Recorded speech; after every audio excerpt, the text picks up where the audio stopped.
ये अब लड़ाई पूरी की पूरी ऑपोजिशन लड़ रही है और हिंदुस्तान के जो युवा हैं उनको ये बात समझ आ गई है। तो अब इलेक्शन कमीशन को छुपना काफ़ी मुश्किल हो जाएगा। मेरा डेटा थोड़ी है कि मैं साइन करूं, उनका डेटा है। आप उठाइए अपना डेटा, हमने आपको ही दिया है, आप उसको अपने वेबसाइट में लगा दीजिए, पता लग जाएगा आपको। मतलब डिस्ट्रैक्ट करने का काम है। आज स्पष्ट हो गया है कि राहुल गांधी जी सहित विपक्ष के सभी सांसद ना तो कोई चर्चा करना चाहते हैं, ना कोई कंस्ट्रक्टिव आउटकम में विश्वास करते हैं। इलेक्शन कमीशन को अपने संवैधानिक दायित्व को भी पूरा नहीं करने देना चाहते हैं और इनका कोई हेतु एसआईआर के विरोध में नहीं है। जो घुसपैठी इस देश में आए हैं या जो इन्होंने खुद ने अपनी अपनी सीटों में लोगों को गलत रजिस्टर करा के वोटर बनाए, अपना झूठ, अपनी चोरी छुपाने के लिए शायद ये पूरा यहाँ पे नाटक कर रहे हैं। इलेक्शन कमीशन में आज गए थे, इलेक्शन कमीशन ने बड़े इज्जत से इनको कहा कि हमारे साथ आइए, बातचीत करिए। वहां पे कॉन्फ्रेंस रूम में 35 की कैपेसिटी है, 3 इलेक्शन कमिश्नर है। तो कहा गया कि 30 अलग अलग पक्षों के नेता, 2-2 नेता एक एक पक्ष से आ जाएं और खुली चर्चा कर लें। इनका तो इतना बुरा हाल है कि आपस में इतना भी समझौता नहीं कर पाए कि 30 लोग कौन जाएंगे इलेक्शन कमीशन के पास चर्चा कर। आपसी विवादों में घिरे हुए हैं। एक एमएलए कर्नाटक का स्वयं बता रहा है कैसे उन्हीं की पार्टी ने ये सब गलत वोटर दाखिल किए हैं और ये गलत वोटर को निकालने का माध्यम स्वाभाविक रूप से इलेक्टोरल रोल को ठीक करने का ही है। तो मैं समझता हूं कि इलेक्शन कमीशन को अपने कार्रवाई करने से रोकने के लिए राहुल गांधी जी और उनके मित्र पक्ष के नेता ये गलत विवाद खड़ा कर रहे हैं, छुप रहे हैं अपनी गलतियों के पीछे। जो सुधार हो रहा है उस सुधार के खिलाफ बजाय के समझने के विषय क्या है, एक बेबुनियाद विवाद खड़ा करने की कोशिश कर। और स्वाभाविक है, केरल हो, कर्नाटक हो, तेलंगाना हो, इलेक्शन कमीशन की व्यवस्थाएं तो सब लोकल ही है। डिस्ट्रिक्ट कलेक्टर और डिस्ट्रिक्ट ऑफिशियल्स वही इलेक्शन कमीशन होते हैं, वही चलाते हैं।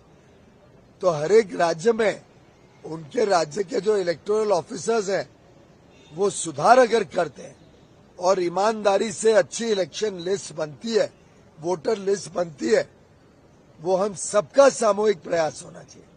तो राहुल गांधी जी देश को जवाब दें, पार्लियामेंट में महत्व का काम होने नहीं दे रहे। देश को आगे बढ़ना है, बड़ी चुनौतियों के सामने हमने देश को आगे लेके जाना है। विश्व की सबसे तेज गति से बढ़ती हुई अर्थव्यवस्था को और बल देना है, युवा युवतियों को नए मौके देने। इन सब विषयों के लिए मुझे लगता है सबने मिलकर अच्छे कामों को प्रोत्साहन देना चाहिए, इलेक्शन कमीशन को सहायता देनी चाहिए और आपसी जो मतभेद है इन विपक्षी दलों का वो खत्म करके वो एक शिष्टमंडल के रूप में व्यवस्थित रूप में जाके इलेक्शन कमीशन से बात करें। उन्होंने उनको पत्र लिखा था कि आप आइए, 30 लोग, हर एक पार्टी के 2-2 प्रतिनिधि आए, पर इनके आपसी झगड़ों में वो यही नहीं तय कर पा रहे हैं कि कौन जाएगा और कौन रुकेगा।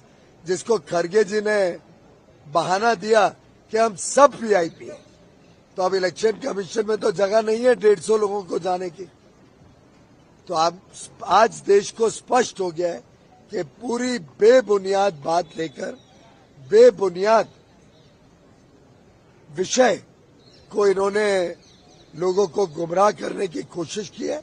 लेकिन देश की जनता समझदार है और देश की जनता इनको मुंह तोड़ जवाब फिर एक बार बिहार के चुनाव में देगी और आगे आने वाले दिनों में चाहे पश्चिम बंगाल हो, चाहे कर्नाटक हो, इन सभी प्रदेशों में इस प्रकार के कारनामों के कारण, अपने भ्रष्टाचार के कारण ये विरोधी दल के नेता और इनके पक्ष जनता की विश्वास को पूरी तरीके से खो बैठे। सर, राहुल गांधी कह रहे हैं कि सरकार डर रही है, इसलिए इस पर चर्चा नहीं करा रही है। नहीं, पर चर्चा करने के लिए तो बुलाया था इलेक्शन कमीशन ने, तो क्यों नहीं गए इलेक्शन कमीशन के पास चर्चा करने?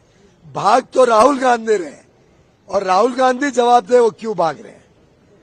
सर, चुनाव ये भी कह रहा है कि लिख कर दे दीजिए राहुल गांधी को, जो आरोप लगा रहे हैं वो भी वो नहीं दे पा रहे हैं, क्योंकि सत्य के साथ नहीं खड़े हैं। पूरी तरीके से असत्य की बात राहुल गांधी जी कर रहे हैं और इसीलिए डर रहे हैं। आखिर जब उनके ऊपर मानहानि का मुकदमा हुआ, डिफेमेशन केस, तब वो पेश हुए तो ओथ पे उनको स्टेटमेंट देना पड़ा कि नहीं? तब क्यों नहीं उन्होंने कहा कि मैंने लोकसभा में एमपी का ओथ लिया, इससे अब मैं ओथ नहीं लूंगा। देश में व्यवस्थाएं हैं, कानून है। कानून कहता है कि जो भी आप कहो उसका एफिडेविट देना पड़ता है, उसका ओथ पर आपको कंफर्म करना पड़ता है कि जो कह रहे हो वो सच है। तो ये राहुल गांधी भाग रहे हैं, सच्चाई से भाग रहे हैं, और इसका स्पष्ट आज भी हो गया। उन्होंने जो इलेक्शन कमीशन ने मांगा वो देने से इनकार कर दिया, यानी इनकी बात ही असत्य है। पूरी तरीके से असत्य बोलते हैं राहुल गांधी जी और असत्य के साथ खड़े होते हैं। सर, जिस इस पे एसआईआर को भरोसा करते हैं कर्नाटक में, उसी को लेकर के सर्वे करा रहे हैं वो लोग, कास्ट बेस्ड सर्वे, तो उसी इलेक्शन जो वोटर लिस्ट है उसी को लेकर के स्वाभाविक रूप से कांग्रेस के दिल में खोट है। विपक्ष चिंतित है कि उनके काले कारनामे खुल रहे हैं, दूध का दूध पानी का पानी हो रहा है, सच्चाई सामने आ रही है, और राहुल गांधी समेत ये विपक्षी नेता, चाहे वो आरजेडी के तेजस्वी यादव हो, चाहे तृणमूल कांग्रेस की ममता बनर्जी हो,